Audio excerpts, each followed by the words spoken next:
channel aku Wildayal Mizar. Halo.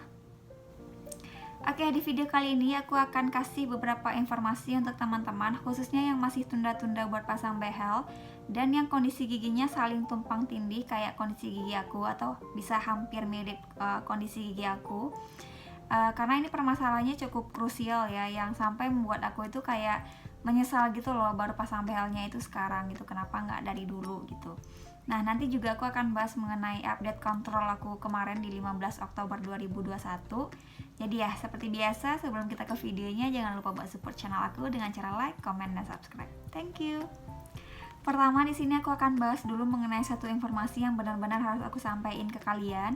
Jadi kemarin waktu aku kontrol di tanggal 15 Oktober di 2021, dokternya bilang kalau ada kondisi gigi aku yang bolong atau berlubang dan perlu ditambal.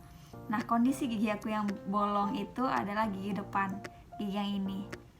Jadi kalau kalian lihat gigi aku yang ini kan ada celahnya dikit ya. Jadi gigi aku yang ini, pinggirnya itu dia bolong gitu loh. Jadi harus ditambal gitu. Nah, yang bikin aku sedih adalah karena gigi yang ditambal itu adalah gigi depan. Kalau misalnya gigi belakang yang ditambal kan nggak akan kelihatan gitu loh. Sedangkan kalau gigi depan itu bagi aku permasalahannya cukup krusial.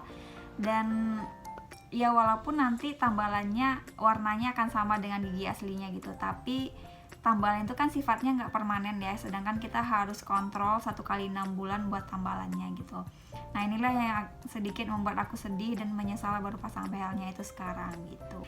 Nah, kenapa gigi aku yang di depan ini bisa berlubang? Karena kondisi gigi aku yang saling tumpang tindih gitu. Nah, teman-teman bisa lihat dulu kondisi gigi aku sebelum pasang behel.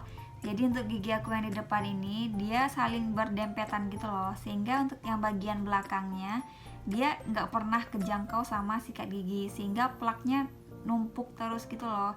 Akhirnya yaitu bikin giginya berlubang dan harus ditambal gitu.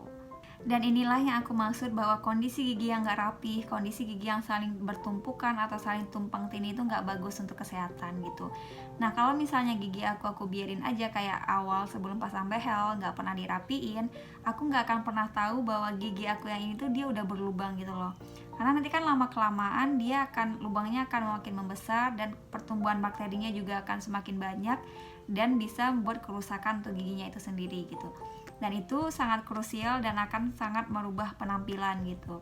Nah, dari kejadian yang aku alamin ini, aku mau merubah mindset bahwa kondisi gigi yang gak rapih, kondisi gigi yang saling tumpang tindih, kondisi gigi yang ada gingsulnya itu dianggap dengan kondisi gigi yang gak masalah gitu, dengan iming-iming bahwa itu pemanis gitu kan. Aku gak mau lagi mempercayai hal itu, dan aku berharap teman-teman yang nonton video aku juga tidak lagi mempercayai hal itu gitu. Karena kita nggak tahu ya sekompleks apa permasalahan gigi yang tumpang tindih itu hanya dengan iming-iming bahwa itu pemanis gitu. Aku nggak menakut-nakuti, tapi aku cuman berbagi informasi aja agar yang aku alamin ini nggak dialamin oleh kalian gitu. Oke, next di sini aku akan bahas mengenai tindakan kontrol yang dilakukan kemarin. Jadi yang pertama, gigi aku yang ini bracketnya dipindah posisinya. Jadi awalnya agak ke atas, jadi dipindahin ke bawah karena kondisi gigi aku agak turun gitu loh, jadi perlu ditarik lagi ke atas gitu. Kemudian untuk gigi aku yang ini, yang bawah ini dipasangin power change, 2 doang sih yang ini, karena kan sebelumnya dia agak renggang ya, jadi dirapatin lagi sama power change nya. Tapi dalam 3 hari udah rapet sih nih. Tapi renggangnya sekarang pindah ke bagian ini, karena kata dokternya emang untuk gigi bawah aku itu ditariknya satu persatu ke arah kanan sampai nanti rahang atas sama rahang bawahnya sama gitu. Kemudian aku juga masih dipasangin karet elastis, tapi sekarang posisinya udah beda. Jadi pasangnya dari sini sampai ke gigi geraham aku yang paling belakang yang ada bracketnya, gigi geraham belakang atas. Nah, ini dipasang, karet elastisnya dipasang sampai gigitan atas sama gigitan bawah aku itu sama gitu. Nah, untuk karet elastis ini adalah kondisi paling nyaman aku sekarang dari yang sebelum-sebelumnya. Karena kalau yang sebelumnya itu ganggu makan sama ganggu cara ngomong juga.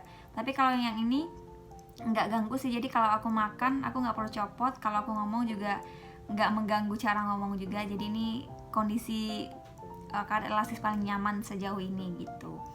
Nah, untuk nextnya yang pasti bulan depan aku tambal gigi. Kemudian untuk gigi yang aku yang ini paling akan dipindah posisi bracketnya karena dia agak miring ya, nih nggak lurus gitu loh. Jadi padahal bulan lalu udah lurus, tapi karena ketarik gigi yang ini dia juga ikut turun, sehingga perlu diubah posisi bracketnya buat naikin lagi nih gigi yang ini. Kemudian juga bulan depan aku dijadwalin scaling sama dokternya. Nah inilah sisi positifnya pasang behel, karena kan setiap bulan kita kontrol, jadi gigi kita terkontrol gitu loh, kapan dijadwalin scalingnya, kapan gigi kita udah harus scaling gitu loh. Ini sisi positifnya ya, walaupun harus bayar, tapi setidaknya kesehatan gigi kita terjaga gitu. Nah sekian dulu video kali ini, semoga informasinya bermanfaat dan semoga teman-teman yang masih bingung mau pasang behel atau enggak dapat pencerahan juga dari video ini. Nah kalau misalnya ada pertanyaan bisa langsung aja tulis di kolom komentar. So ya, thank you for watching and see you on my next video. Bye bye.